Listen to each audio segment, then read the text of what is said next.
सरस्वत्यै नमः। ओम श्री गुरुभ्यो नमः। ओम समस्तजनकल्याणे निरतं करुणामयं नमामि चिन्मयं देवं सद्गुरुं ब्रह्मविद्वरं सद्गुरुं ब्रह्मविद्वरम्।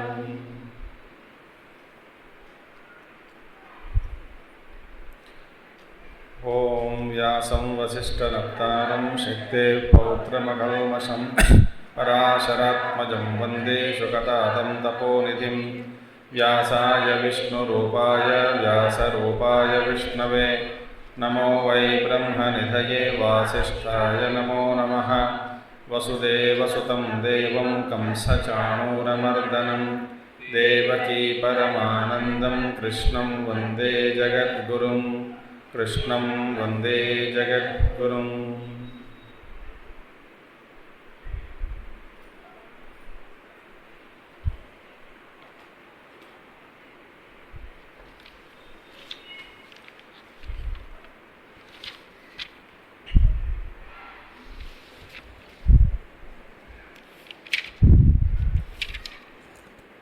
नासतो विद्यते भावः नाभावो विद्यते सतः उभयोरपि दृष्टोऽन्तः त्वनयोस्तत्त्वदर्शिभिः।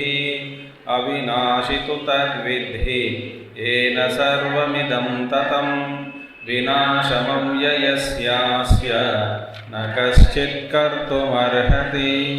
अन्तवन्त इमे देहाः नित्यस्योक्ता शरीरिणः अनाशिनो प्रमेयस्य तस्माद्युध्यस्व भारत।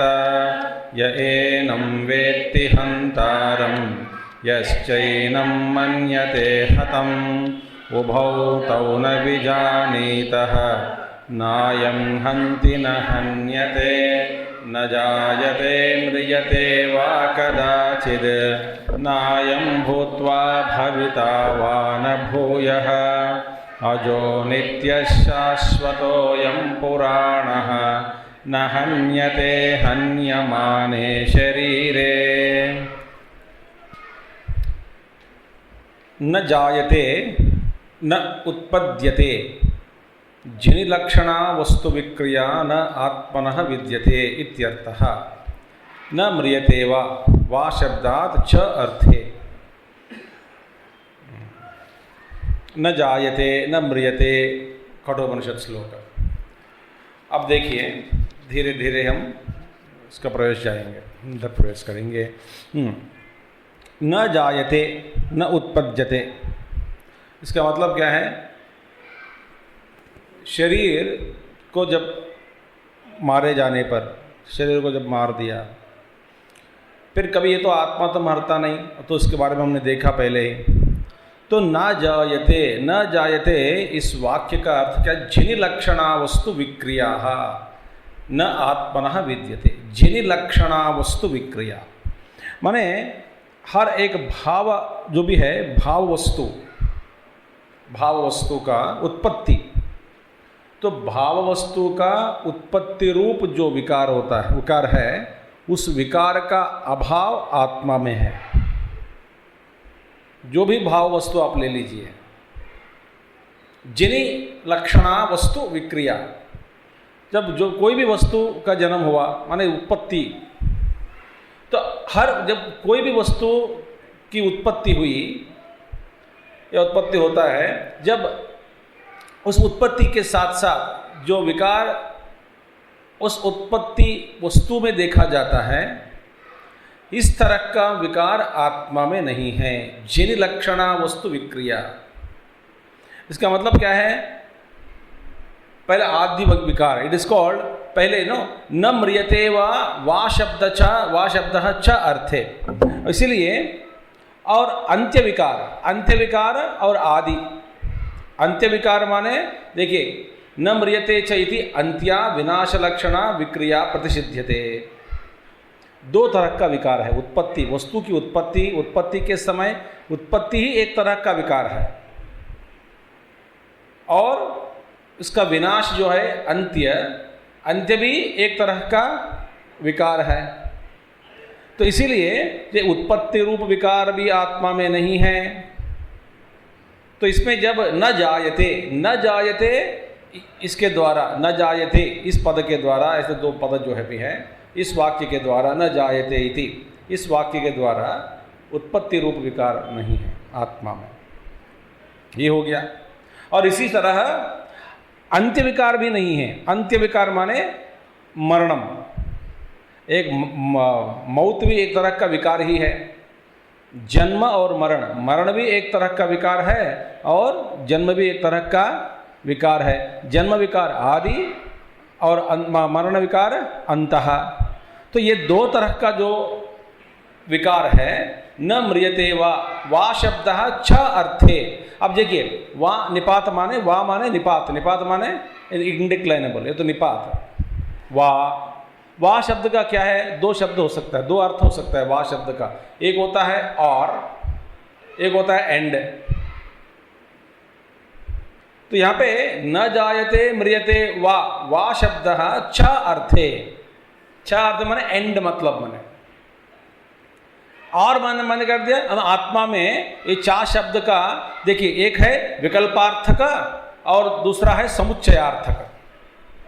विकल्पार्थक, वा का मतलब विकल्पार्थ आप ले लीजिए। विकल्प माने न तो जन्म के साथ जब जो विकार होता है वो विकार का अस्तित्व, या न तो मरण का, जो मरण समय में जो अंत्य विकार जो है, अंत्य विकार, इन दोनों में से कोई ना कोई एक ही विकार आत्मा को आपादन किया जाता है। यदि वा शब्द का अर्थ यदि आप विकल्पार्थक रूप में लिया जाने से, इसलिए आचार्य कहते हैं यहाँ पे विकल्पार्थक नहीं, समुच्चयार्थक, समुच्चय के अर्थ में लेना चाहिए। समुच्चय माने दोनों, माने आदि में भी और अंत में भी, माने आदि विकार भी नहीं है और अंत्य भी विकार के रूप में आत्मा में ऐसा विकार, अंत का विकार भी नहीं है। चा शब्द, श्वा शब्द च अर्थे।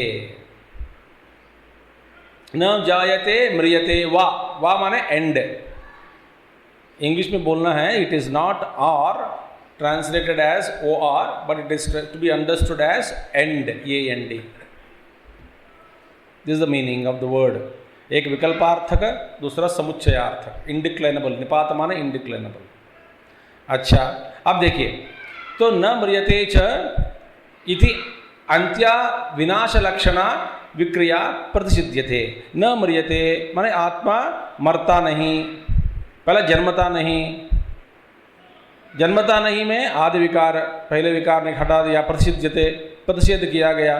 तो मरना, ये मरता नहीं, इसमें आदि विकार, अंत विकार जो है, अंत्य विकार का भी प्रतिषेध किया गया आत्मा में, क्योंकि बहुत तरह के सिद्धांत हैं, इसे आगे देखेंगे। कदाचित शब्द, अब देखिए, न जायते आदि विकार, जन्मतः जो विकार, जन्म ही एक विकार है, ऐसा विकार आत्मा में नहीं है।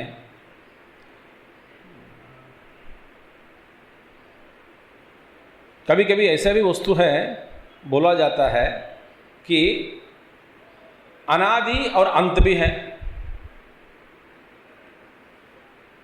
क्या है वस्तु?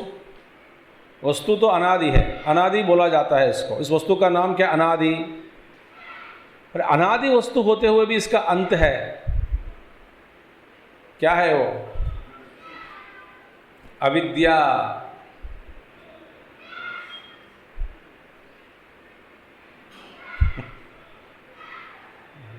अनादि अविद्या बोलते हैं। पर अनादि अविद्या फिर ये अनंत है क्या? नहीं। न्याय विशेषक भी के अलग प्रकार के सिद्धांतों के द्वारा ये सब, तो अविद्या तो अविद्या अनादि है, फिर भी इसका अंत है। तो आत्मा भी ऐसे ही है क्या? तो एक तरह का जो जन्म नहीं है, अंत हो सकता है, जैसे अविद्या।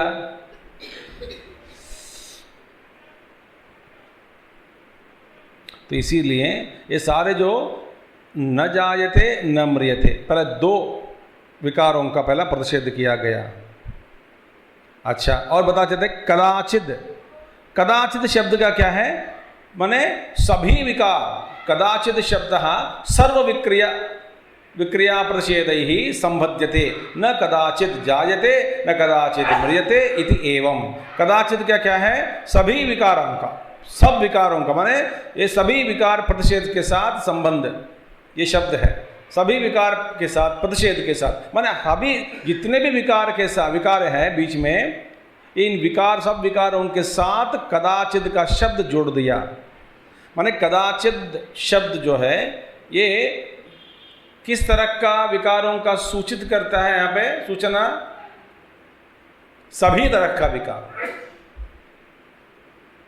तो कदाचित शब्द सर्व विक्रिया प्रतिषेध ही संबध्यते। इसका संबंध, इस शब्द का संबंध किसके साथ संबंध है? सभी विकारों के साथ, माने प्रतिषेध्यते। तो कदाचित का मतलब क्या हो गया?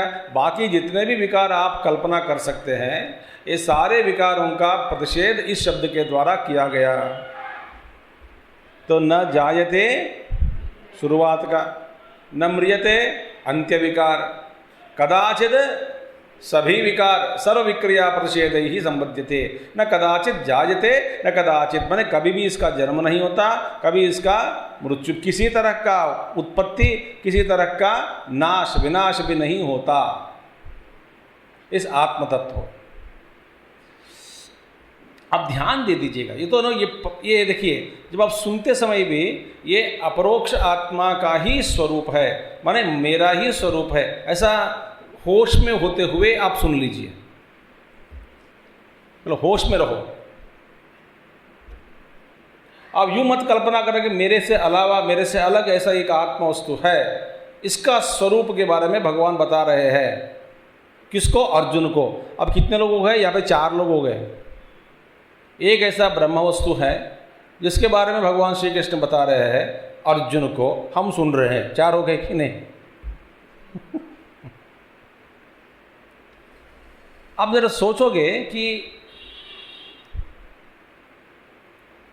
ये मेरा ही स्वरूप है, कभी न जन्म है न मृत्यु है, और बीच में भी कोई भी किसी भी तरह का कदाचित विकार है ही नहीं। सर्व विक्रिया प्रतिषेध ही। देखिए, यस्मात् अयम आत्मा भूत्वा, भूत्वा माने भवन क्रियाम अनुभूय पश्चाद अभविता अभावम गंता न भूयः पुनः तस्मात् न म्रियते यो हि भूत्वा न भविता स म्रियते इति उच्यते लोके। इसका मतलब क्या है? अब देखते हैं कि यस्मात् अयम, बिकॉज सिंस, इसलिए कि अयम आत्मा देखिए, न जायते न म्रियते वा कदाचित। अयम, अयम माने अयम आत्मा, अयम शब्द आत्मा, अयम माने यहाँ पे आत्मा, आत्मा भूत्वा, भूत्वा माने भवन क्रियाम अनुभूय, माने इसका एक ऐसा जो वो वस्तु है, वस्तु का जो अनुभव, भवन क्रिया माने उसको उत्पत्ति किया गया, फिर उत्पत्ति के बाद इसका नाश, भवन क्रियाम अनुभूय पश्चात, इसके बाद कभी भविष्य काल में अभविता अभावम गंता, एक वस्तु की उत्पत्ति, फिर कुछ काल कुछ समय रहा, फिर इसके बाद इसका भविष्य में इसका अंत हो गया। तो अभावम गंता न भूयः पुनः तस्मात्। अब देखिए, ऐसा जो वस्तु के बारे में आप कल्पना करते हैं, आत्मा ऐसा नहीं है। आत्मा जो है ऐसा नहीं है, क्योंकि उत्पन्न होकर फिर बाद में अपना जो अस्तित्व को खो बैठता है। कोई भी वस्तु ले लो आप, पहले उत्पन्न हुआ, इसके बाद में इसका अस्तित्व, अपना अस्तित्व को खो बैठा। इसी को, इसी तरह का वस्तुओं को, इस तरह के वस्तुओं को हम लोक में कहते हैं मर गया। मर गया माने म्रियते। मर गया माने क्या है? पहले एक वस्तु का उत्पन्न हुआ, कुछ काल रहा, फिर बाद में अंत्य में अभावम गंता, अभाव में चला गया। तो इसीलिए भाव बाद में अभाव को प्राप्त नहीं होता। इसका ये आत्मा ऐसा नहीं है कि एक बार उसका सृष्टि किया गया फिर बाद में कभी अभाव हो जाता है। इस तरह के कैटेगरी में आत्मा का लाना नहीं है होता। इसीलिए न म्रियते न कदाचित माने न अयम भूत्वा अभविता व न भूयः, पर आगे माने इसके बाद सृष्टि के करने के बाद भविष्य में कभी ना हो, ऐसा कभी नहीं होता, क्योंकि आत्मा का जन्म नहीं हुआ तो मृत्यु भी नहीं होता। बाकी वस्तु दुनियादारी के जो वस्तु हैं इसका जन्म होता है, फिर इसके बाद में अभाव में चला जाता है। अपना नाम रूप गुण में भी परिवर्तन। इसीलिए हाँ, न भूया न मृत यो ही भूत्वा न भविता स मृयते इति उच्यते लोके। जो जिसका जन्म हुआ फिर बाद में अभाव में चला जाता है, इसी को हम कहते हैं मर गए। मन ये आत्मा ऐसा नहीं, कभी न हो। माने भूतवा माने हैविंग बीन, इसका अस्तित्व है फिर बाद में खो गया, ऐसा भी नहीं है। पहला नहीं था बाद में बनाया, ऐसा भी नहीं है। ये दोनों तरह का श्लोक का व्याख्यान महात्मा लोग करते हैं कि ये भी है।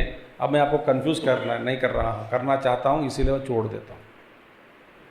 उसी में व्याख्या अनुवाद के साथ अन्वय के साथ दो तरह का अन्वय कर सकते हैं। एक क्या है, आत्मा इससे पहले कभी नहीं था, ना होकर भी इसका कभी जन्म हुआ, बाद में हुआ, ये भी नहीं है। पहले से कुछ कभी इसका आत्मा हुआ, होने के बाद फिर कभी इसका अंतर्धान हो गया, ऐसा भी नहीं है। पहला नहीं फिर बाद में बन गया, ये भी नहीं है। ठीक है, ये कहाँ तक लेके जाएगा आप ध्यान से सुनिए। तो ये तो ठीक है, आत्मा हमको पता लग गया कि इसका जन्म नहीं है, मृत्यु नहीं है, और बीच में जो विकार है उसका भी प्रतिषेध किया गया। यो ही भूत्वा न भविता स मृयते इति उच्यते लोके। कोई भी चीज़ इसका भूत्वा माने बनकर, बनाने के बाद इसका पे मृत्यु हो गए, माने न भविता भविष्य में न होता, उसी को कहते हैं मृयते। इसी तरह वा शब्दाद न शब्दात च अयम आत्मा अभूत्वा भविता व देहवत न भूयः पुनः तस्मात् न जायते। इसी तरह वा शब्द और ना शब्द, जैसे इसका हम पहले बात है वो अंत्य विकार जन्म विकार के बारे में, इसी तरह वा और शब्द ना शब्द को लेकर के फिर दूसरा अंत्य विकार के साथ भी जोड़कर समझना चाहिए। जन्म के साथ जैसा अंत्य विकार के साथ जोड़कर पहला वा शब्द ना शब्द देखा, अब जन्म के साथ भी, माने से पहले कभी नहीं हो फिर इसका बाद हुआ, ऐसा शब्द वा और शब्द ना इंडिक्लेनेबल्स, इसे समझकर इसका अर्थ करना चाहिए। तस्मात् न जायते यो ही अभूत्वा भविता स जायते इति उच्यते न एवं आत्मा अतः न जायते। जन्म माने क्या है? जन्म माने आत्मा के, जैसे आत्मा के मरणत्व के बारे में, अभाव के बारे में उक्त रूप में ऊपर जो दिया गया एक उदाहरण, इसी तरह जन्म के साथ भी वा और ना शब्द को जोड़कर, ये पहले से जैसा पहले अर्थ किया गया कि वा और ना का, इसी तरह जन्म के साथ भी जोड़कर देखना चाहिए। माने जो पूर्व में न होकर, इससे पहले कभी नहीं हुआ, इसका अस्तित्व वस्तु कभी नहीं रहा, फिर बाद में इसका होता है, इसको कहते हैं संस्कृत टेक्निकल टर्म में प्राग अभाव प्रतियोगी। प्राग अभाव प्रतियोगी जन्म क्या है? प्राग अभाव प्रतियोगी। ये क्या कह रहे हैं आप? सीधा साधा बोलने चाहिए। प्राग अभाव प्रतियोगी, प्राग अभाव माने जन्म क्या है? Anterior non existence has come to an end. माने अभी तक, इससे पहले इस वस्तु का अस्तित्व नहीं रहा, तो नहीं रहा का खत्म हो गया कि नहीं? नहीं रहा अभाव, जो वस्तु नहीं थी माने अभाव, उस वस्तु दो अभाव वस्तु उस अभाव का अंत हुआ। अभाव का अंत हुआ माने जन्म हुआ। फिर जन्म क्या है? प्रतियोगी। किसका प्रतियोगी? अभाव का। किस तरह का अभाव का? इससे पहले, जन्म से पहले जो अभाव थे उस अभाव का प्रतियोगी जन्म हो गया। तो टेक्निकली जन्म क्या है? प्राक अभाव प्रतियोगी, इसको कहते हैं जन्म। मिट्टी ले लो, मिट्टी घड़ा ले लो, घड़ा भी नहीं है। माने इस समय से पहले घड़ा नहीं थी और नहीं था, ठीक है, घड़ा नहीं था, ठीक है, माने घड़ा नहीं था अभी तक, मगर घड़ा बनने के बाद ये नहीं था का खत्म हो गया कि नहीं? वो नहीं था माने एब्सेंस, अभाव। उस अभाव का अंत किसने किया? घड़ा ने किया। कब किया? जब जैसा घड़ का उत्पत्ति हुआ तो फिर अब तक जो अभाव में रहा उस अभाव का अंत हुआ कि नहीं? प्राग माने घड़ से पूर्व, अभाव माने इससे पहले इसी घट का अस्तित्व नहीं रहा, अभाव में था। उसी घट का अभाव में रूप में जो घट था, उस घट का अंत, अभाव का अंत हुआ कब होता? घट का अभाव कब होता? घट बनने के बाद। तो घट बनना प्रतियोगी हो गया, माने ऑपोजिट। प्रतियोगी किसकी प्रतियोगी हुई? अभाव की प्रतियोगी। तो जन्म का मतलब क्या है? प्राग अभाव प्रतियोगी जन्म।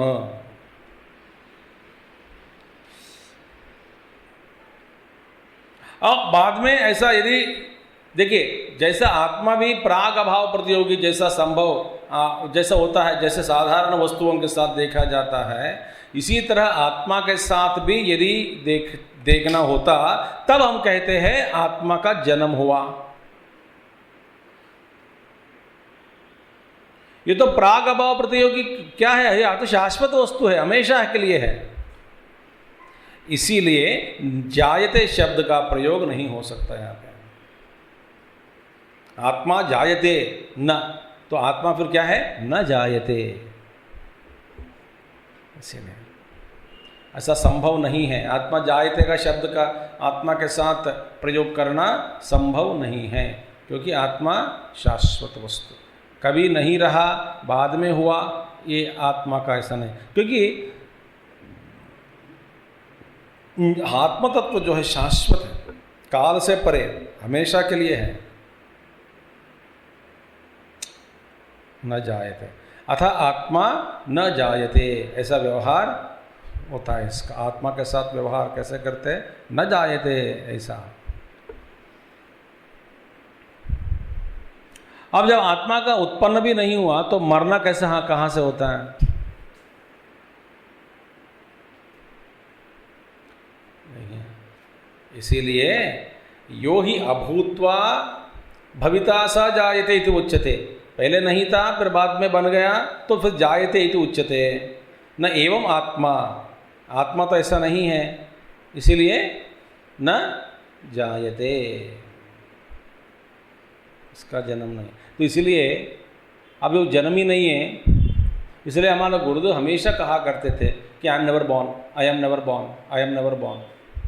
ये तो अनुभव है, स्वतः सिद्ध लोगों का अनुभव है कि मेरा जन्म नहीं हुआ। वास्तव में जन्म कहाँ हुआ? तो जन्म ही नहीं हुआ तो मृत्यु भी नहीं है। आगे कहेंगे, भगवान श्री कृष्ण कहते हैं अव्यक्तादीनि भूतानि व्यक्त मध्यानि भारत अव्यक्त निधनान्येव तत्र का परिदेवना। ये पहले सभी अव्यक्त थे, अव्यक्त से व्यक्त हो गए और व्यक्त से फिर अव्यक्त में चले जाएंगे। उस व्यक्ति जो व्यक्तित्व माने व्यक्त होना, उस व्यक्त होना को ही आप अज्ञान के साथ अविवेकी हो, इसीलिए एक को व्यक्त का जो आरंभ हुआ हम कुछ एक क्षण का देखते हैं कि जन्म हुआ। भाई जन्म हुआ तो ये गलत है, जन्म से भी पहले भी था, वो पेट में भी था।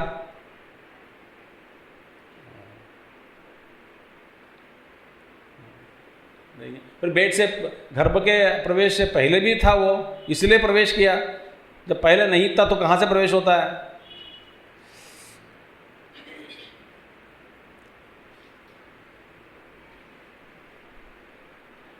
न जन्म है न मृत्यु है।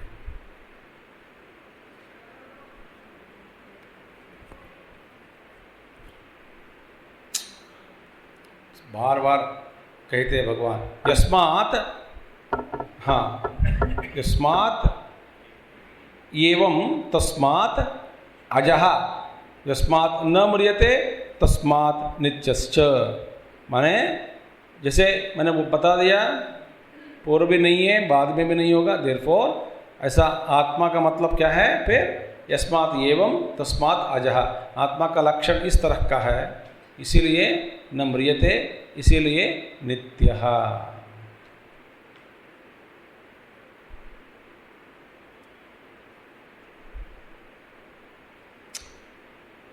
आप ऐसे परिकल्पना करो,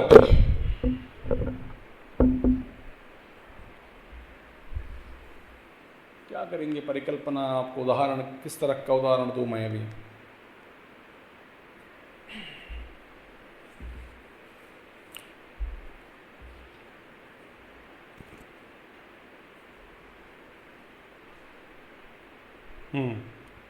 जैसे कि आप यूँ सोचो कि आप पहाड़ के ऊपर बैठे हैं, सब लोग आपको देख रहे हैं समझो, और पहाड़ में जब मेघ नहीं है, बादल नहीं होता, तब आपका स्वरूप स्पष्ट रूप से दिखाई देता सबको। कभी बादल छा गए पर आप दिखते नहीं, कभी थोड़ा बादल छाया तो कुछ रूप में दिखता है, और एकदम काला काला बादल आ गया तो दिखेगा भी नहीं। तो आप जैसे सोचो कि ये बादल जो है ना बड़ी तेज से, और इस बादल में भी रंग भी हो गया हो समझो, कभी लाल रंग, कभी पीले रंग, कभी नील रंग। क्यों कल्पना करो भाई, बेकार में कल्पना करते रहते भाई, बेकार चीज़, इसी भी कैसे थे कल्पना करो। तो हम बैठे हैं, मैं तो शाश्वत हूँ, सर्वव्यापक हूँ, मेरा एक ये मैं इधर इस जगह पे हूँ, वहाँ नहीं हूँ, ये भी नहीं है, ये भी गलत है। तो आपको महसूस होगा पर ध्यान में ही होना चाहिए। तो मैं सर्वव्यापक हूँ। अच्छा, तो फिर अब ये बादल, रंग रंग बादल, और देखने वालों को लगता है कि कभी प्रकट हुआ, कभी प्रकट नहीं हुआ, कभी धीरे धीरे धीरे बढ़ रहा है, फीके बढ़ते जा रहा है, कभी फिर तेज होते जा रहा है। जैसे कि आप चंद्रमा के पास जाकर के पूछो कि आप सच में वर्धमान होते हैं क्या, फिर घटते क्या, बढ़ते क्या? चंद्रमा कहते हैं मुझ में न घटना है न बढ़ना है। चंद्रमा से पूछो जाके।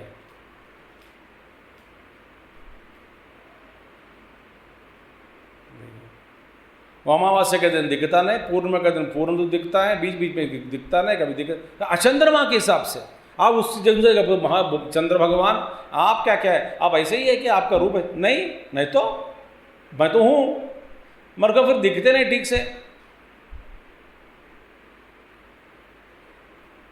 इसी तरह आत्मा है, एक उपाधि आया चला गया, उपाधि आया चला गया, उपाधि भी परिवर्तित होते जा रहे हैं, अलग अलग प्रकार के उपाधि, अलग गुण के उपाधि, शरीर स्थूल रूप शरीर का उपाधि, सूक्ष्म शरीर का उपाधि, गुण के विभाव उपाधि, अनेक प्रकार के भावुक होना, अनेक प्रकार के ये उपाधियाँ हैं जो भी है, रंग रंग।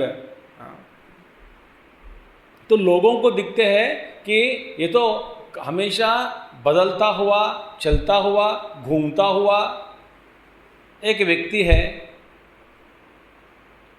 कभी प्रकट होता है। प्रकट होना, इस पृथ्वी लोक में प्रकट होना जन्म बोलते हैं। यहाँ के मर के यूँ सोचो कि आप दूसरा लोक में चला गया, फिर दूसरे लोगों के लोकवासियों कहते हैं इसका जन्म हुआ।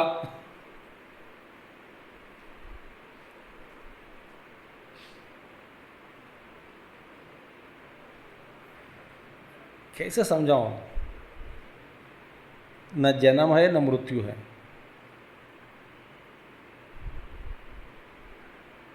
मैं तो रहूंगा।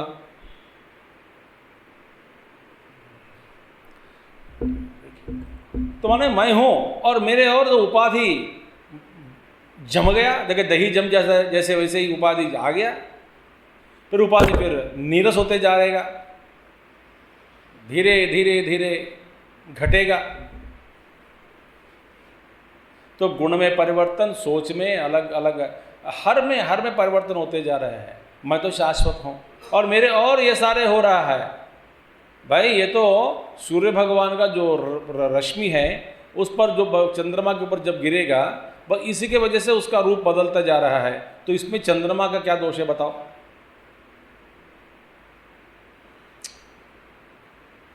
चंद्रमा वैसे के वैसे ही है। माने मेरी अपनी दृष्टि से मैं ना शुभदायक हूं ना अशुभदायक हूं। सोचो। इसीलिए भैया मैं हूं।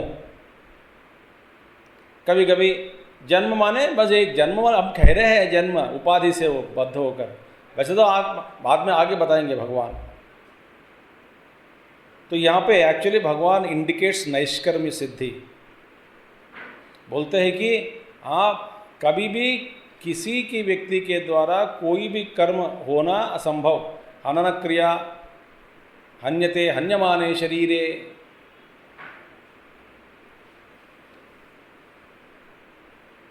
ये फिर कर्म कैसे हो रहा है? बस आप तादात्म्य से आप बोल रहे हैं कि मैं कर रहा हूं। ये भी फिर तीसरा अध्याय में बताएंगे भगवान श्री कृष्ण। तो पहले अहंकार छोड़ो, क्योंकि आप तो कुछ नहीं कर रहे हैं। अहंकार विमूढ़ात्मा कर्ता हम इति मन्यते। तो जैसे विचार, आप जैसे कहते हैं कि मैं आया हूं, आप नहीं आए हैं। आपका जो संस्कार है वो संस्कार आप वासना इधर तक खींचा आपको। मुझ में ऐसे संस्कार वासना के साथ। तो वास्तव में हम प्रकृतिबद्ध हो गए। जैसे हवा चल रही है ना, तो डागा अपने हाथ से निकल गया पतंग का, तो पता जा रहे वो घूम रहे काइट, उड़ाया आसमान में, फिर बाद में किसके हवा हाथ में है? वो हवा के साथ। तो वहां पे जो घूमता हुआ जो उसको आप क्या पुरुषार्थ कर सकते हैं बताओ?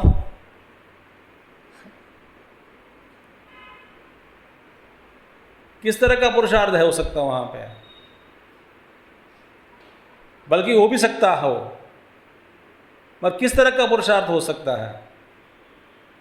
भाई हवा आपको उत्तर दिक् के ओर लेके जा रहे हैं, आप दक्षिण ओर के जाना चाहते हैं, फिर कैसे क्या करेंगे? आप तो कागज है।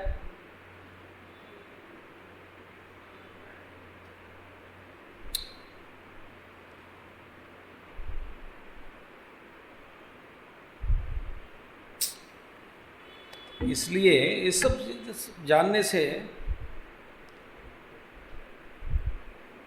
तो पहला किसी भी तरह का विकार नहीं है, पर ये जान लो। इसलिए अजहा युष्माद एवं, इसलिए कहते हैं अजहा।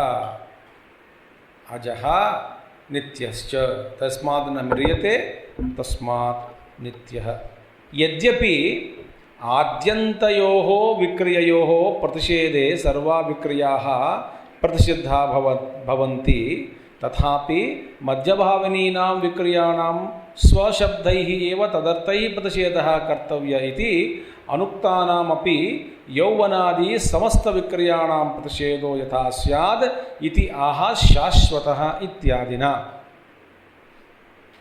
आचार्य कहते हैं यद्यपि आद्यन्तयोः विक्रिययोः प्रतिषेधे सर्वा विक्रियाः प्रतिषिद्धा भवन्ति। आपने आप एक वस्तु में आदि और अंत में कोई विकार नहीं है, आप सभी आदि विकार और अंत्य विकार को आप प्रतिषेध कर दिया। इसके बाद इसका मतलब क्या है? जो बीच में जो है विकार वो तो अपने आप प्रतिषिद्ध हो गया। देखिए यद्यपि आद्यन्तयोः विक्रिययोः प्रतिषेधे सर्वा, माने ये दो विक्रिया विकार, आदि विकार और अंत्य विकार, जन्म और मरण को हटा दिया, प्रतिषेध किया गया। तो जन्म और मरण के बीच में जितने भी विकार है उसका भी सारे ऑटोमेटिकली प्रतिषिद्ध हो गया। Sir no. अब कुछ लोग बोल रहे स्वामी जी बीच बीच में इंग्लिश में बोलो, कम से कम इंग्लिश बोलने से कभी कभी समझ में आ जाता है। When the birth is negated and the death is negated in the form of two modifications at the first and the end, when the first modification and the last modification has been annihilated, automatically the modifications which are in between stands cancelled, negated without mentioning. Is it not? That's what Acharya says. आप समझ में आ गए? अब हिंदी समझते हैं, अब अंग्रेज समझते हैं, अब फिर हमको क्यों फंसाते हैं हिंदी में?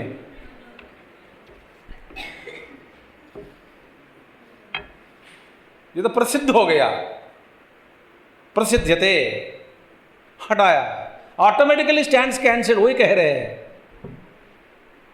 तो जो लोग बोलते हैं कि जब इंग्लिश में भी बोलो बीच में, मैं उनसे बोलता हूं कि शुद्ध हिंदी की धारा प्रवाह कब होगा फिर?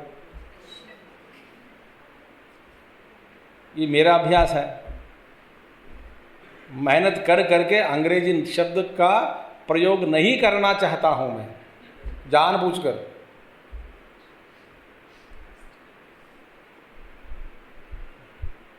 तो अब देखिए, यद्यपि ऑल्दो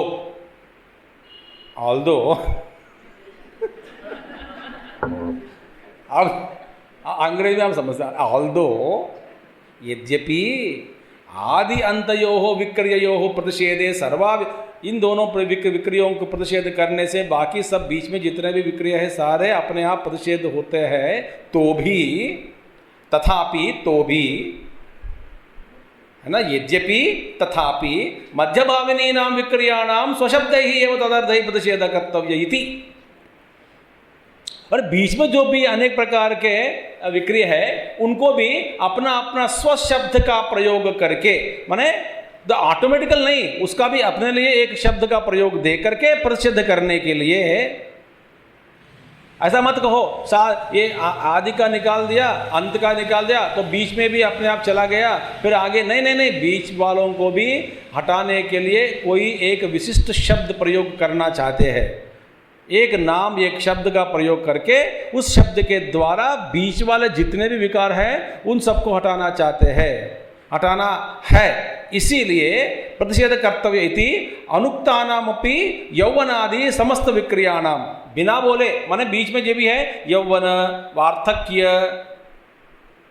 बाल्य, यौवन, कौमार, वृद्धा, अनेक प्रकार के इस विकार सारे बीच बीच में जो विकार है, यौवन आदि समस्त विक्रियाणाम प्रतिषेधे यथा स्यात्, जिस शब्द के द्वारा इस सबको प्रतिषेध किया जा सकता उसको कहते हैं शाश्वत। शाश्वत शब्द के द्वारा बीच में जितने भी है विक्रिया, सारे विक्रियाओं को हटा दिया, प्रतिषेध कर दिया। क्योंकि भाई बीच वालों को भी एक शब्द प्रयोग करके हटाएंगे, इसका भी एक नाम देंगे।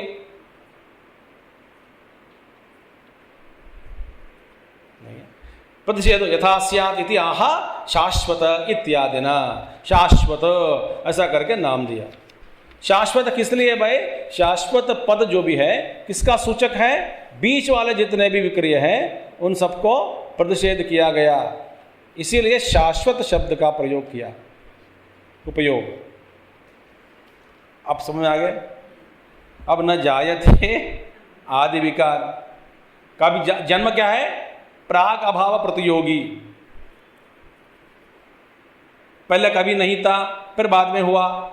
ये होना पहले अभाव का मिटाना हुआ, ऐसा आत्मा नहीं में नहीं है, इसीलिए जन्म नहीं है।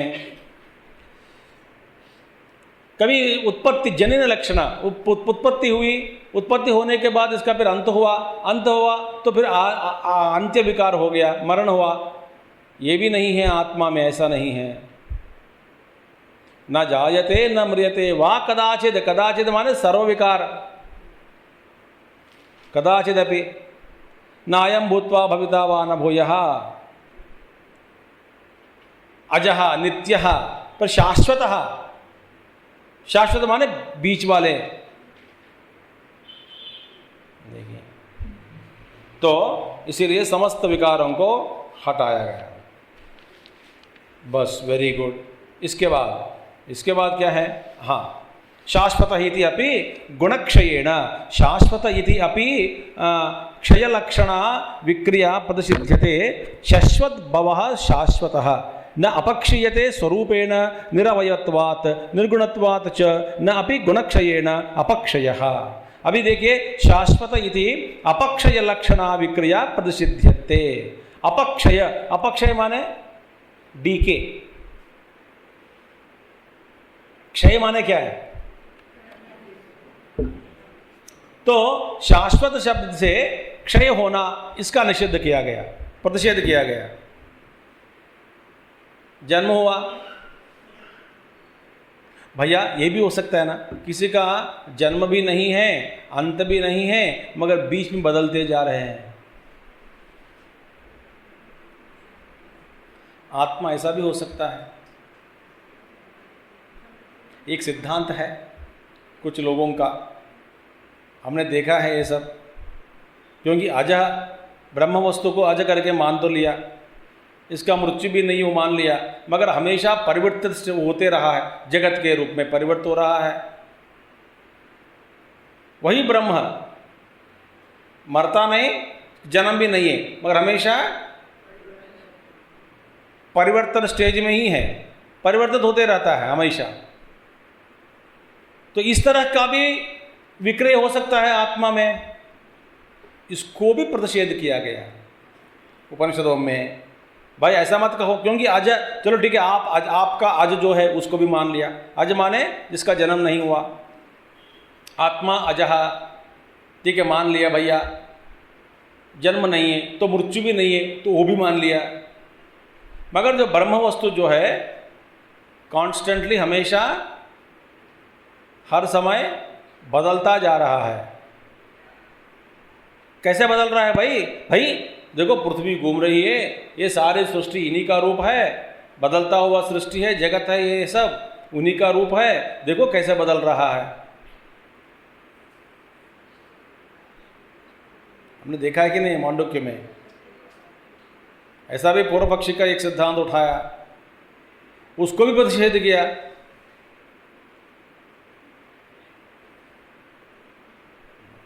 ऐसा कल्पना मत करो आत्मा का,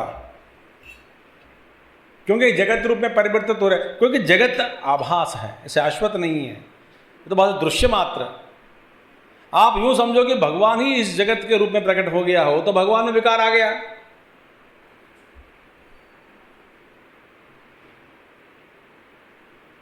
तो कहते विकार होने दो, क्योंकि वो तो अज है, अज है, इसके कारण, इसी के कारण इसका मृत्यु भी नहीं है, मरण भी नहीं होता, मगर बीच में परिवर्तित होते जा रहा है, होने देना।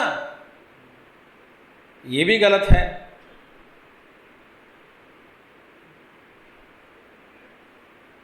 तो शाश्वत शब्द इस सारे अनेक प्रकार के विक्रिय अपक्षय लक्षणा माने डीके, अगर जन्म हुआ किसी का, मृत्यु होने से पहले क्या हो रहा है, उसका अपक्षय होते जा रहा है कि नहीं? तो अपक्षय विक्रिया प्रतिषिध्यते। अपक्रय शाश्वत, देखिए माने जो सदा रहता है, शाश्वत भाव शाश्वत, जो हमेशा के लिए रहता है उसी को कहते हैं शाश्वत। तो शाश्वत शब्द के द्वारा अपक्षय रूप विकार को प्रतिषेध किया गया। माने देखिए, प्रयास देखिए, आत्मा में किसी भी तरह का विकार नहीं होता, न बीच में, न अंत में, न आदि में। जन्म एक जन्म करके ऐसा विकार नहीं है, मृत्यु करके दूसरा विकार नहीं है, इसके बीच में जो परिवर्तन है वो भी नहीं होता। फिर शाश्वतः माने जैसा था वैसा ही है, उसको कहते हैं शाश्वत।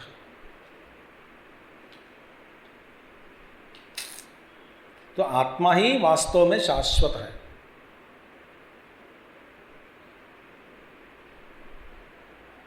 हम क्या आशीर्वाद देते? चिरंजीव। तो चिरंजीव माने लंबी आयु से जियो, हमेशा नहीं है, कोई भी शाश्वत नहीं है। इसलिए नचिकेत मना किया ना यमराज से, मुझे बेवकूफ़ मत बनाओ, आप मेरी ये जो क्वार्टर्स आप दे रहे हैं रहने के लिए, कब तक? जब तक मैं मंत्री हूं तब तक तुम एंजॉय कर सकते हो। बोला भाई तुम्हारा मंत्री जो मंत्रित्व भी खो जाएगा एक दिन। यमराज एक मंत्री पद है, उसको भी खो दे बैठता है, फिर तू जाने के बाद दूसरा यम हमको हटा देता है। इसलिए हमें तुम्हारा क्वार्टर्स भी नहीं चाहिए। तवैव वाहे तव नृत्य गीते, तेरा मृदंग पेटी गेटी सब अप्सरा तू तेरे साथ ही रखो, तू नाचते रहो उनके साथ। मुझे ये नहीं चाहिए, शाश्वत वस्तु चाहिए। न अपक्षीयते स्वरूपेण। देखिए स्वरूपतः जिसका अपक्षय कभी भी नहीं होता, क्यों? निरअवयवत्व, वो आत्मा में अवयव नहीं है। जिसका अवयव है उसका डीके होते जाता है, आत्मा में अवयव भी नहीं है। निरअवयवत्वात् और स्वरूपेण अपक्षीयते, स्वरूप के मैंने शरीर रूप में, फॉर एग्जाम्पल रूप में, तो आत्मा का शरीर ही नहीं है, रूप नहीं है, अवयव नहीं है, तो फिर उसमें क्षीण होना कैसे? क्षीणता का प्रसंग नहीं उठता। और निर्गुणत्वात् च न अपि गुणक्षयेण अपक्षयः, गुण में भी अपक्षय नहीं है। पहले भले बड़ा प्रेम करता था भगवान, फिर बाद में आजकल मूर्ख बन गया, आजकल रुक्षता आ गए, पहले अच्छा था अभी नहीं है। ऐसा गुण में भी विकार नहीं है, गुण में भी अपक्षय नहीं है। जैसे भगवान का जो गुण है, आप जो गुण जो आरोप करते हैं भगवान के ऊपर, ईश्वर के ऊपर, वो तो शाश्वत है। तो गुण में भी कोई अपक्षय नहीं है। ठीक है, शाश्वत शब्द स्वरूपतः अपि गुणतः, स्वरूप में कोई परिवर्तन नहीं है, किस लिए? अवयव नहीं है। और निर्गुणत्वात्, वो तो निर्गुण स्वरूप है, निर्गुण है, तो फिर गुण में क्या है? गुण में भी कोई परिवर्तन नहीं है। अपक्षय विपरीता अपि बुद्धि लक्षणा विक्रिया। अब देखिए अपक्षय विपरीत, अपक्षय जो मैंने डीके, उसके विपरीत माने ऑपोजिट, बुद्धि रूप विकार। बुद्धि रूप में एक विकार हो सकता है, बुद्धि में, उस विकार को बुद्धि रूप में विकार को भी हटाने, कैसे हटाया? पुराण शब्द के द्वारा निषेध किया गया। अपक्षय विपरीतापि बुद्धि लक्षणा विक्रिया प्रतिषिध्यते पुराण इति। पुराण शाश्वतोयम पुराणः, पुराण माने बुद्धि रूप में, तो अपक्षय विपरीतापि बुद्धि लक्षणा, तो बुद्धि रूप विकार का निषेध पुराण शब्द के द्वारा हुआ। बुद्धि में भी बदलता रहता है ना, बुद्धि में बुद्धि बदलता है कि नहीं? तो इसीलिए इस शब्द से क्या माने वाड़ा, इसका मतलब क्या है? जो अवयव के, देखो पुराण, देखिए पुराण, जो ही अवयव आगमेन उपचीयते स वर्धते। अब देखिए वर्धना, अब इसका बढ़ रहा है, बढ़ रहा है माने अवयव में, अवयव आगमेन, नए नए अवयव जोड़ गया, जोड़ दिया तो बढ़ रहा है। भाई वो तो बढ़ते जा रहे हैं, पहले एक गाड़ी थी, पहले दूसरी गाड़ी हो गई, पहले एक ही घर था, अभी दूसरा घर बन गया, पहले छोटा छोटा हड्डी गिड्डी के साथ थोड़ा छोटा हाथ हुष्ट पुष्ट हो गया। क्या हो रहा है? फिर जोड़ते जा रहे हैं, है कि नहीं? अब समझ आ रहा है कि नहीं? कुछ जोड़ना, जोड़ना का जब होता है उसको हम कहते हैं वर्धते। ये बड़ा हो गया आदमी, किस में? पैसा में, कीर्ति में, माने कुछ और लोग परिवार में बढ़ गए, परिवार बढ़ गए, माने नए नए सदस्य जुड़ गए।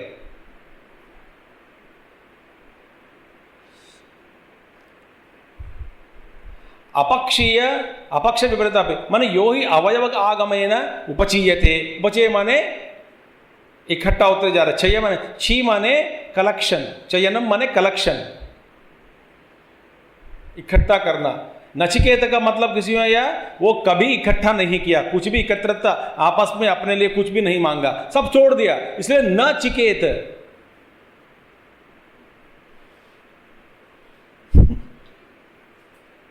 ची चयने, चयने माने कलेक्शन। नचिकेत माने मतलब क्या है? जो किसी को पकड़ा नहीं, किसी को स्वीकार नहीं किया। उपचय इकट्ठा करना, अपने और खींचना, सब वस्तुओं को, गुणों को, पैसा, कीर्ति, ये सबको जो भी है खींचना, अपने और खींचना और अपने आप को बढ़ाना, ये कभी नहीं किया। तो जोड़ना, छोड़ना, इसलिए नचिकेत कभी इकट्ठा नहीं किया, इसलिए नचिकेत का नाम हुआ नचिकेत। उपचय माने कलेक्शन। अभिनव इति से उच्यते, इसका दूसरा क्या है? देखिए इसी को माने अभिनव भी बोलते हैं। अभिनव माने नए नए। भाई घर बदल दिया तो नया हो गया, है ना? एक गाड़ी से दूसरी गाड़ी आप बदल दिया, अच्छी गाड़ी ले लिया तो नया गाड़ी हो गया, नई गाड़ी। इसी को अभिनव भी बोलते हैं। मगर अयम तो आत्मा निरवयवत्वात् पुरा अपि नव एव इति पुराणः। ये आप अंडरलाइन कर सकते हैं। व्हाट इज पुराण? पुरा अपि नव एव इति पुराणः। ये बुद्धि रूप में, बुद्धि में परिवर्तन नहीं है, कोई परिवर्तन नहीं है, कोई विकार का नहीं है। तो बुद्धि रूप में जो भी विकार हो सकता है उस विकार को प्रतिषेध किया गया पुराण शब्द के द्वारा, पुराण शब्द के द्वारा। देखिए इस शब्द के माने क्या है?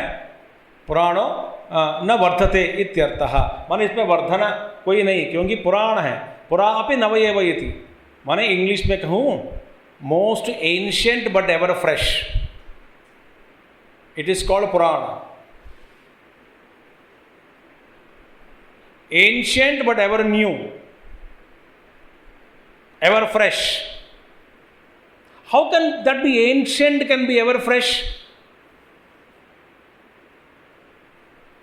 Most ancient but ever fresh, ever new.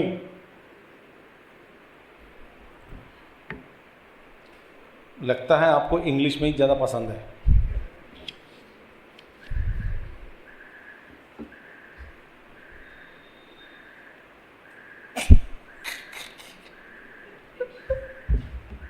पूरी साहब कुछ नहीं है, पूरी साहब इज नॉट हैप्पी। तो इंग्लिश बेटर और हिंदी बेटर? हाँ जी, इंग्लिश।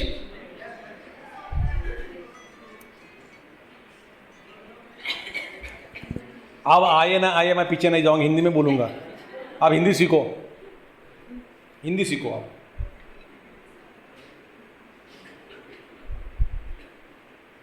हिंदी सीखना पड़ेगा। पढ़ो, जाके पढ़ो, होमवर्क करो। तो पुरा अपि नव एव इति पुराणः, माने न वर्धते। वर्धन माने नए नए चीज जोड़ना। अरे भाई आत्मा में नए नए जो, बुद्धि में भी, माने बुद्धि में ब्रह्म तत्व का जो समझ बैठी समझ है ना। तो फॉर एग्जाम्पल बुद्धि में आप इस तत्व को बुद्धि रूप में ग्रहण किया समझो। अब जिस बुद्धि रूप में उस तत्व को आपने बुद्धि में ग्रहण किया, जिस ग्रहण किया, जैसे ग्रहण किया, इस बुद्धि का विषय हो गया आत्मा, है ना। बुद्धि का विषय हुआ आत्मा, तो विषय में बदलाव नहीं है। तो बुद्धि में इस विषय के बारे में ज्ञान या समझ कैसे बदलता है?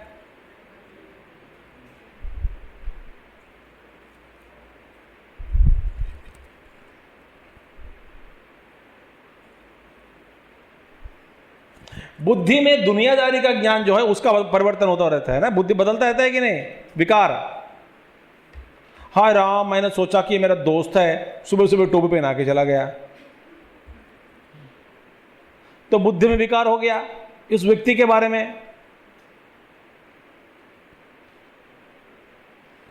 मगर जिस विषय बुद्धि, तो बल्कि बुद्धि का विषय आत्मा कभी भी नहीं हो सकता, फिर भी बुद्धि के रूप में उसका ग्रहण थोड़ा कर सकते हैं। माने आत्म तत्व के बारे में उपनिषद गम्यम पुरुषम, तो जो उपनिषद पुरुषम, जो पुरुष जो है पूरा आत्म तत्व के बारे में थोड़ा जान लिया, जैसा ज्ञान हुआ आत्मा के बारे में, उपनिषद ज्ञान जो अंतिम अल्टीमेट नॉलेज जो हुआ, प्राप्त हुआ हमको, तो भगवत तत्व परमार्थ ज्ञान, उस ज्ञान बुद्धि में समझ में आ गया।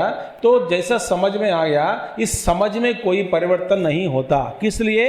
बुद्धि का विषय रूप में जिस आत्मा के बारे में हमने जानकारी प्राप्त किया, उस विषय में कोई परिवर्तन नहीं होने से, इसके कारण बुद्धि में भी, जो समझ में भी कोई परिवर्तन नहीं होता। इसीलिए बुद्धि न वर्धते।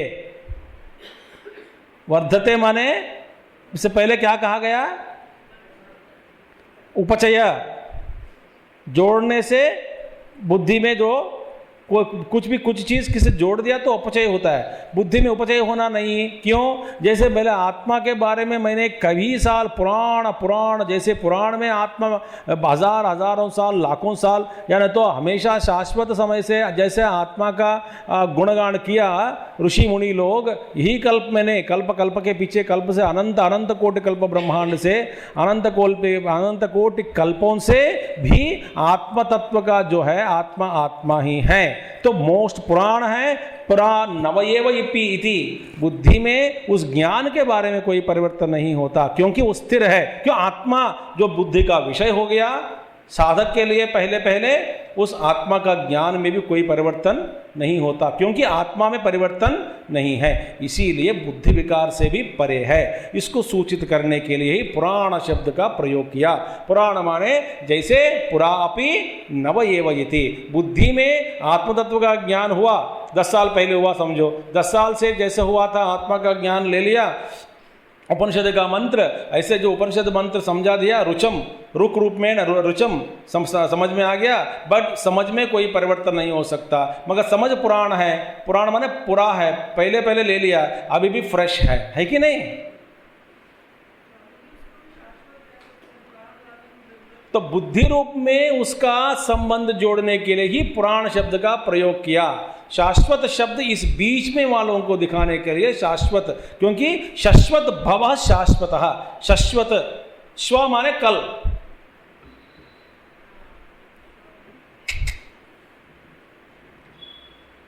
पहला श्लोक क्या क्या है 15वें अध्याय का?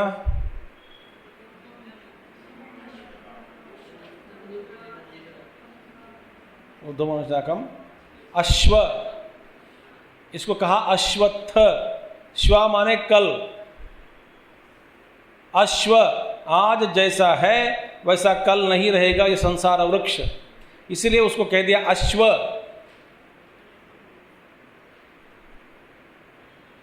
जैसा आज स्थित है, इस वर्तमान क्षण में जैसा स्थित है वैसा अगला क्षण नहीं रहेगा, इसीलिए उसको कह दिया संसार वृक्ष का नाम क्या है? अश्वत्थ। अब श्व माने शाश्वत, शाश्वत अश्व नहीं, शाश्वत भवः माने अश्व किसको कहा गया? हमने किसको कहा गया? परिवर्तनशील संसार को हम अश्व कहा, उस परिवर्तन को हटा दिया तो शश्व हो गया, इसीलिए शाश्वत शब्द। और पुराण बुद्धि, अब देखिए ये पुरानी बात है, ये नई बात है, आप कहां से मन से बोलते हैं, बुद्धि में बोलते हैं? ये समझ में है ना?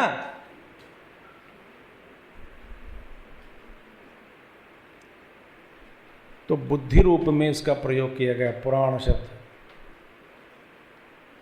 आपको समझ में आ रहा है कि मैं खींच रहा हूं ज्यादा? तो अभी एक एक पद पर आप ध्यान करना चाहिए।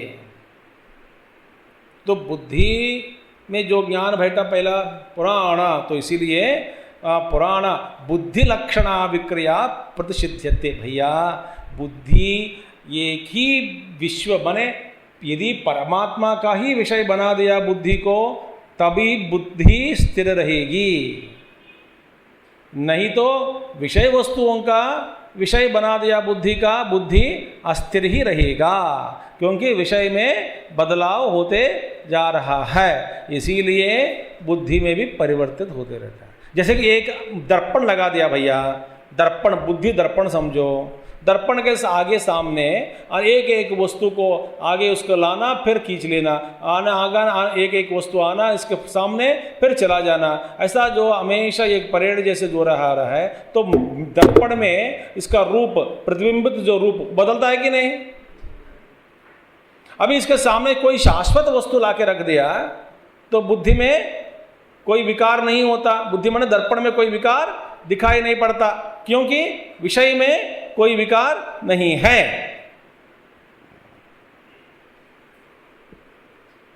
समझ में आया कि नहीं? बुद्धि बदल, हमारी जो बुद्धि है बदलती जा रही है, इसीलिए कि हमारा जो विषय है, विषय कहाँ के? द्वैत का है, अशाश्वत विक्रिय, जो विकार सहित जो वस्तु है उसके पीछे हम भाग रहे हैं, इसीलिए बुद्धि विकार युक्त है। जब बुद्धि में आत्मा के बारे में आप सोचते हैं, क्या सोचना है? बुद्धि स्थिर हो जाएगा, क्योंकि विषय स्थिर है।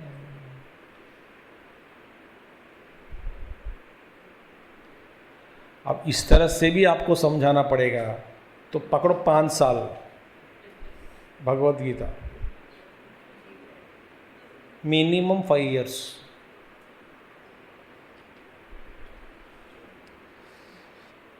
इसलिए आचार्य जी का एक एक अक्षर मंत्र है, एक एक अक्षर मंत्र है।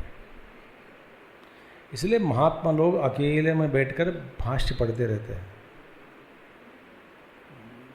थोड़ा संस्कृत सीख लिया होता मजा आता। तो अभिनव इति उच्यते, जो जोड़ते जा रहे हैं उसको अभिनव कहते हैं। अयम तो आत्मा निरअवयवत्वाद, इसका अवयव नहीं है, भाग नहीं है, कोई पार्ट्स नहीं है, इसीलिए बुद्धि पुरा अपि नवयव इति न वर्तते। तथा न हन्यते न विपरिणाम्यते हन्यमाने विपरिणमान्ये अपि शरीरे। हाँ, अब इसको जैसे जब शरीर तो यहाँ पर हंती माने तो शरीर तो बदलता रहता है, फिर भी शरीर में विपरिणाम माने परिणाम होता रहता है, फिर भी आत्मा में विपरिणाम होने के कारण आत्मा में कोई परिवर्तन नहीं होता, कोई परिणाम आत्मा में नहीं है। इसीलिए हंति शब्द जो भी है अत्र विपरिणामार्थो द्रष्टव्य। अंति क्रिया का जो अंतिम एक क्रिया हो गया, इसका अर्थ क्या है? वहाँ विपरिणाम से हन्यमाने विपरिण्यमाने, हंति अत्र विपरिणामार्थो द्रष्टव्य अपनरुक्तायै न विपरिण्यामते। दो छोड़ दो आप, आपको डोंट वरी। अस्मिन् मंत्रे षड विभागा विकारा लौकिक वस्तु विक्रिया आत्मनि प्रतिषिध्यन्ते। इस मंत्र में जो लौकिक दृष्टि से जो षड विकार देखा जाता है उन सभी विकारों को प्रतिषेध किया गया। क्या षड विकार है? जायते, अस्ति, वर्धते, विपरिणमते, अपक्षीयते, विनश्यति इति सारे षड विकार। माने मुख्य रूप से तीन ही लिया, जन्म, फिर बाद में अंत, फिर बाद में जो जितने भी है एक ही वर्ड शाश्वत यूज करके हटा दिया। प्रतिषिध्यते अस्मिन् मंत्रे षड भाव विकाराः लौकिक वस्तु विक्रिया आत्मनि प्रतिषिध सर्व प्रकार विक्रिया रहित आत्मा इति वाक्यार्थः। तो आत्मा क्या है? सब प्रकार के विकारों से परे है, बस किसी भी तरह का विकार से युक्त नहीं होता। यस्मात् एवं तस्मात्, ऐसा होने के कारण यस्मात् एवं तस्मात्, इसीलिए उभौ तो न विजानीत इति पूर्वेण मंत्रेण से संबंधः। इसलिए पूर्व मंत्र के साथ इस मंत्र का जोड़ना चाहिए, क्योंकि उभौ तो न विजानीतः यो नायम हन्ति न हन्यते, जो मारता है, जो मरवाता है, मर जाता है, दोनों में इसका ऐसा कर्म कर्ता है ना, ऐसा जो विकार नहीं है। इसीलिए इस मंत्र के साथ जोड़कर समझना चाहिए, पूर्वोत्तर मंत्र से इसका संबंध है। यह एनम वेत्ति हंतारम इति अनेन मंत्रेण अननक्रियायाः कर्ता कर्मा च भवति इति प्रतिज्ञाय न जायते इति अनेन विक्रियत्वे हेतुमुक्त्वा प्रतिज्ञातार्थम उपसंहरति। इससे पहले एनम वेत्ति हंतारम इस मंत्र से इति अनेन मंत्रेण, इस मंत्र के द्वारा हनन क्रिया जो है क्रिया का कर्ता और कर्म दोनों को हटा दिया है कि नहीं? पहले हमने देखा आत्मा कर्ता नहीं है और कर्म भी नहीं है, तो कर्ता कर्मा च न भवति इति प्रतिज्ञाया। पहले प्रतिज्ञा दिखा, प्रतिज्ञा पूर्व बता दिया कि इसमें नहीं है। फिर इसके बाद न जायते इति अनेन अविक्रियत्वे हेतु मुक्त्वा। हेतु क्या है उसका? हेतु माने रीजन, किस लिए आप आत्मा में कर्मा और आत्मा अकर्ता और आत्मा में कर्म भी नहीं है, कर्तृत्व भी नहीं है, ऐसा कहा कि इसका हेतु क्या है? हेतु रूपेण ये श्लोक बता दिया। इसका हेतु क्या है, कारण क्या है, किस लिए आत्मा में ये कर्म कर्तृत्व भाव और भोक्तृत्व भाव, कर्म करना या कर्ता कर्म, ये दोनों अभाव है आत्मा में। इसीलिए हेतु क्या है इसका? हेतु यही है कि आत्मा न जायते न म्रियते, यही है हेतु। न जायते न म्रियते वा कदाचित् न अयं भूत्वा भविता वा न भूयः अजः नित्यः शाश्वतः अयं पुराणः यो हन्यते हन्यमाने शरीरे न हन्यते हन्यमाने शरीरे, ऐसा कहा गया। इसलिए प्रतिज्ञार्थम प्रतिज्ञातार्थम उपसंहरति। तो हेतु बता लाकर, हेतु बताने के बाद भैया पहले श्लोक में बता दिया आत्मा में कर्म करता कुछ भी नहीं है, इस श्लोक में हेतु बता दिया। हेतु बताकर पहला जो प्रतिज्ञा किया, प्रतिज्ञावाचक था, प्रतिज्ञा जो किया पहले, प्रतिज्ञा का पूरा उपसंहार मन समझाते हुए, समझाने के बाद इस श्लोक का, इस अर्थ का यहाँ पर उपसंहार करते हैं। अब इसका प्रभाव साधक के लिए साधना के रूप में कैसे लिया जाए? ये तो भाष्य हो गया। हाँ, तो हमेशा 24 घंटा अब इस पर आप ध्यान से रहिएगा कि व्यवहार में मैं शब्द का, तू शब्द का प्रयोग करने पर करते हैं तो भी अंदर में हमको ये भावना नहीं होना चाहिए कि मैं ही मेरे कर्ता हूँ और मैं भोगता हूँ। इसको त्यागना चाहिए। कैसे? क्योंकि शरीर में बदल रहा है तो मैं शब्द का प्रयोग भी करे, कोई दिक्कत नहीं है। बस मैं बूढ़ा होते जा रहा हूँ, मैं ये हो रहा हूँ, वो हो रहा हूँ, प्रयोग तो करो व्यवहार के लिए, मगर मन में ये कभी मानना नहीं कि मैं शरीर हूँ। इसको त्याग दो, क्योंकि मैं शरीर से परे हूँ, मुझ में कोई भी विकार नहीं है। फिर कर्म कैसे हो रहा है वो आगे बताएंगे तीसरे अध्याय में, कि भगवान कहते हैं कि तत्ववित्त महाबाहो गुणकर्म विभागयो गुणा गुणेषु वर्तन्ते इति मत्वा न सज्जते। ये तो प्रकृति के वजह से वासनाओं के कारण प्रकृति के वजह से ये सारे जो चल रही है, एक घूम रही है। जैसे कि बिजली तो अकर्ता है, मगर जैसा बिजली का स्पर्श फैन के साथ हो जाता है, पंखा घूमता है। पंखा क्यों घूमता है? पंखा का स्वभाव है घूमना। तो बिजली बल्कि एक ही है, बिजली तो एक ही है, मगर जब उपाधि के साथ जब बिजली का सहयोग योग माने हो जाता है वहाँ पे, है ना, जुड़ जाते हैं और प्रकट होते हैं उसके द्वारा, तो फिर क्या हो रहा है बिजली, मगर जैसा स्वभाव है स्वभाव ही प्रकट करता है। जैसे लाइट कांति देने में, रोशनी देने में, भाई बिजली ये घूमता है, ये रोशनी दे रहा है, क्यों? ये इसीलिए प्रकृति में प्रॉब्लम है। जैसे प्रॉब्लम है ना, प्रकृति का कोई एक वासना के साथ, संस्कार के साथ, स्वभाव के साथ, जैसा स्वभाव वैसा ही प्रकट हो रहा है। तो भाई मैं बिजली हूं, तो स्वभाव के साथ ही ये सब हो रहा है। तो इस स्वभाव का जो चक्र व्हील बढ़ रहा है, घूम रहा है, ये घूम रही है चक्र, तो इसको ये घूमता हुआ चक्र को, इसका जो कंटिन्यूटी जो है उसको काटना है। क्योंकि कार्य कारण चक्र में फंस गए हम सब।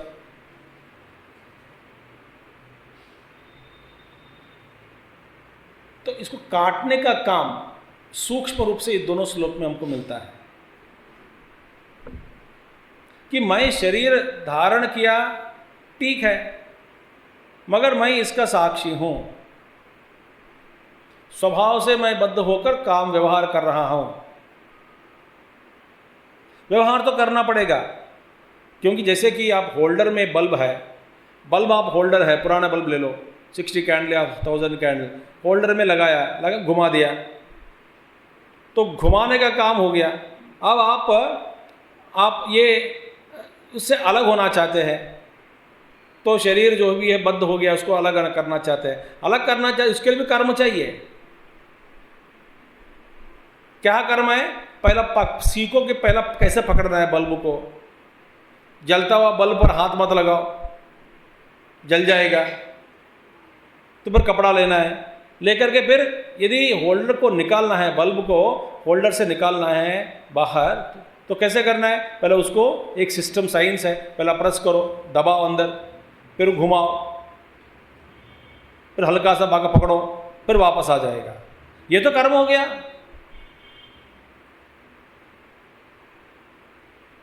इसी को कहते हैं भीतर कुछ एडजस्टमेंट्स करना है हम सबको।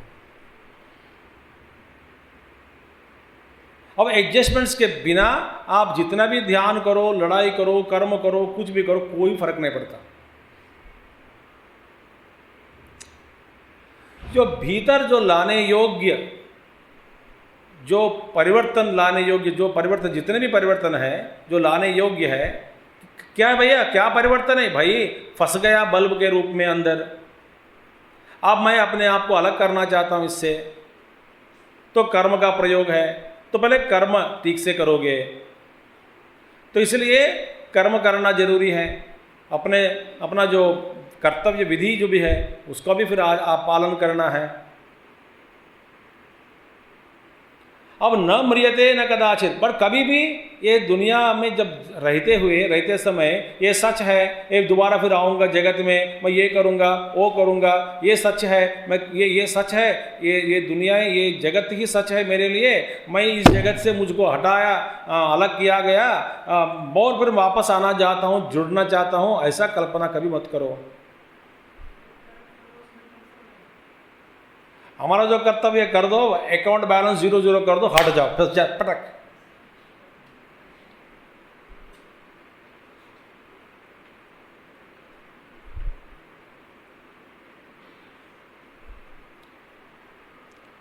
तो मेरे जो मृत्यु ही नहीं है मेरे लिए, जन्म भी नहीं हुआ, तो बस शरीर जैसे मेघ बैठा हुआ आदमी को, जो चंद्रमा, बस एक बादल आग छा गया तो फिर ये उपाधि बन गए।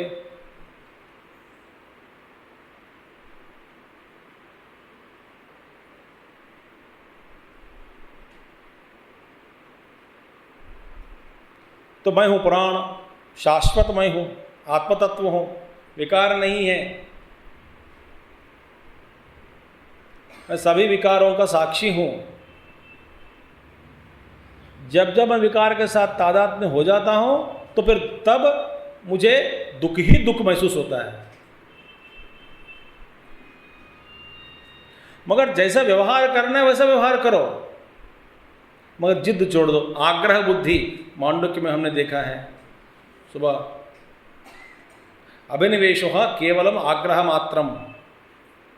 आप आग्रह करते हैं इस दुनिया सच है, इसलिए सच है, वो सच के रूप में आपके सामने बास रहा है। माने मन में पकड़ा दुनिया को कि ये सच है, इस मन में जो पकड़ा वो भावना को छोड़ दोगे, फिर द्वैत से आप परे हो जाओगे। मांडुक्य, आप जिद करते हैं कि ये है, ये शरीर मैं हूँ, मैं ये एक जीव हूँ, मेरा ये संस्कार है, मैं कर्ता हूँ, मैं भोक्ता हूँ, मेरा जन्म हुआ, मेरा मृत्यु होगी, मेरा ये परिवार है, ये सारी दुनिया सच है, माने शाश्वत है, मरने के बाद मैं फिर आऊँगा, स्वर्ग है, नरक है, ऐसा जब आप जिद करके बैठे हैं।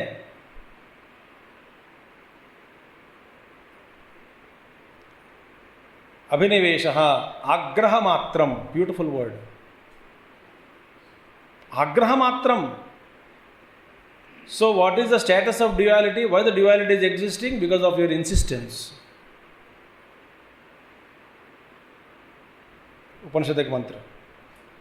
इसीलिए अब व्यवहार करो, मगर वास्तव में जन्म नहीं हुआ, बस ये कपड़ा पहन ले तो जन्म हो गया क्या?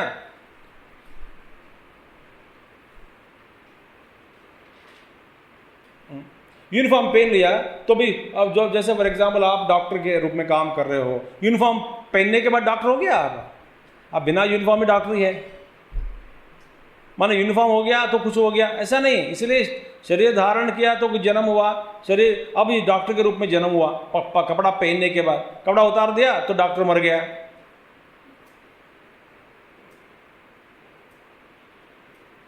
ये हास्यास्पद है कि नहीं? इसी तरह ये उपाधि स्वीकार किया तो जन्म हुआ, उपाधि छोड़ दिया तो मृत्यु हुई।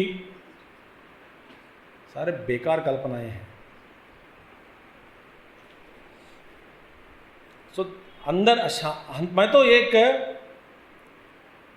साधक हूं, बस मेरा कुछ काम रहेगा, इसीलिए काम करने के लिए दुनिया में आया हूं। भाई पोस्टमैन के काम पे करो तो फिर पोस्टमैन के काम पे काम करो, पोस्टमैन जैसे व्यवहार करो, जो भी पत्र आया वो सबको बांट दो, फिर चले जाओ ना घर।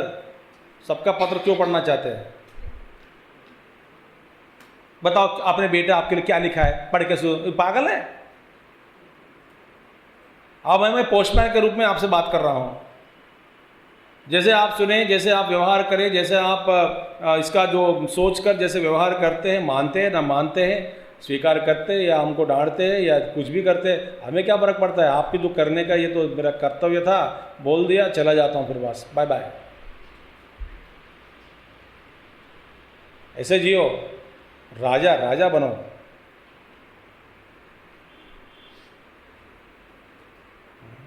हमें मरता हुआ आदमी को पकड़ना चाहते हैं, मरो मत, वो तो चले जाएगा अंदर ही। जो जन्म लें उसको रोकना चाहते हैं। चलने दो दुनिया। सो नहन्यमाने, जो मैं जो शाश्वत हूँ उसमें कोई कर्तापन नहीं है, भोक्तापन नहीं है।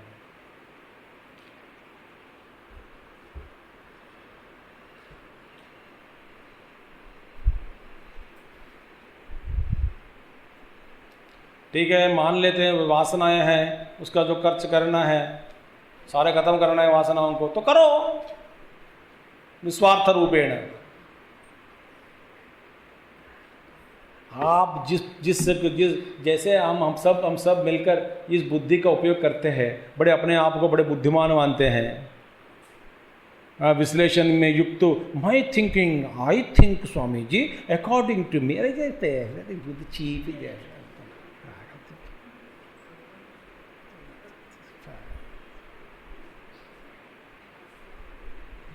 हमारा प्रारब्ध ठीक नहीं, सुनना पड़ता है सबका।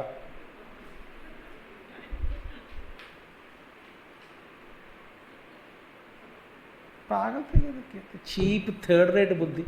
लोक व्यवहारार्थम बुद्धि का उपयोग बस इधर ही कर रहे हैं। जब बुद्धि का विषय इसको बना दिया तो बुद्धि सिर हो जाएगा। ये तो सिर है। स्वामी जी भ्रमती वच मे मति ही निमित्त मात्रम पश्यामि निमित्तानि च पश्यामि विपरीतानि केशव।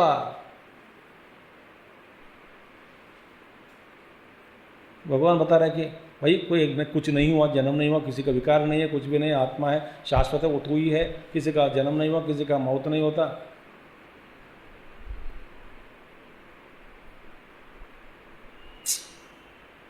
हन्यते हन्यमाने शरीर। फिर इसीलिए ऐसा कल्पना मत करो अगले जन्म में साधना ठीक हो जाएगी।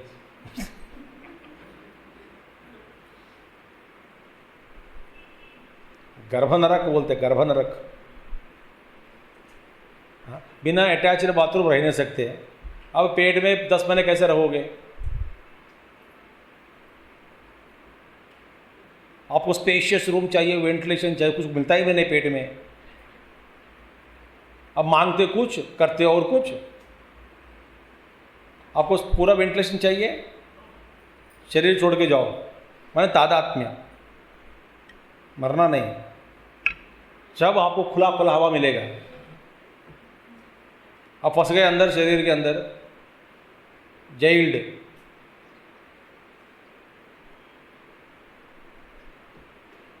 तो उसकी वो प्राप्ति के लिए तब सोच वही रहना है हमारा। सोच व्यवहार के रूप में कर रहे करो, फंसो मत इसमें,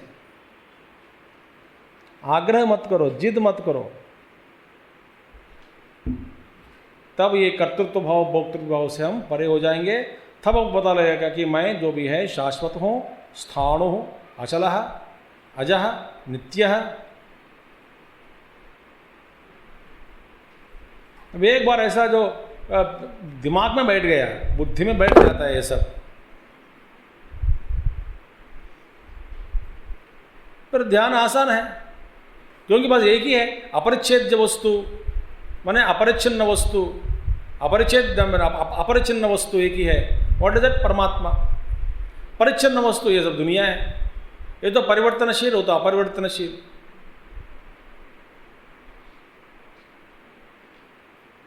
सिर्फ बात कदम, अपने आप को जान लो, बाद में खोलो खेलो दुनिया में। किसने मना किया? जरूर मैं आपको बोलता हूँ, मृगतृष्ण आप देखते हैं मगर उसकी तस्वीर खींच सकते क्या?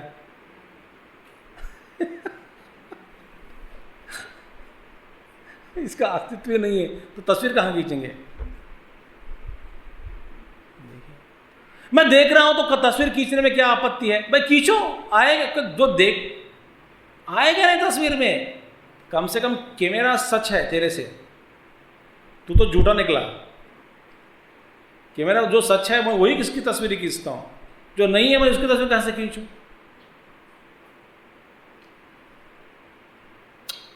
समझ आ गई बात? तो हमसे बेहतरीन कैमरा, जो चीज़ है ही नहीं उसकी हम तस्वीर खींचते रहते हैं।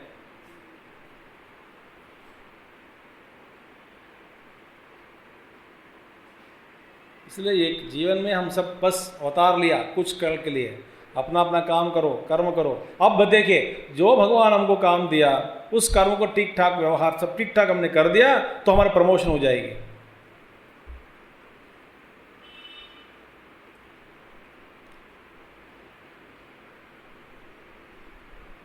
अब जिसको आप झंझट झंझट कह रहे हैं सुबह से शाम तक, ये सारे झंझट से दूर हो जाओगे। हालांकि नए नए झंझट शुरू हो जाते हैं, वो अलग बात है, मगर तृप्ति होती है कि कम से कम नए नए झंझट हो, रोज अलग अलग झंझट, मगर उसका मजा उठाओ। तो ये दोनों श्लोक कठोपनिषद से, और अगला आगे जो श्लोक है उसका भाष्य बहुत लंबा है, देखो तो हम धीरे धीरे पढ़ेंगे उसको भी, ठीक है। बस ओम पूर्णमदः पूर्णमिदं पूर्णात् पूर्णमुदच्यते पूर्णस्य पूर्णमादाय पूर्णमेवावशिष्यते। ओम शांति शांति शांति। हरि ओम श्री गुरुभ्यो नमः। हरि ओम सद्गुरुनाथ महाराज की जय। Thank you.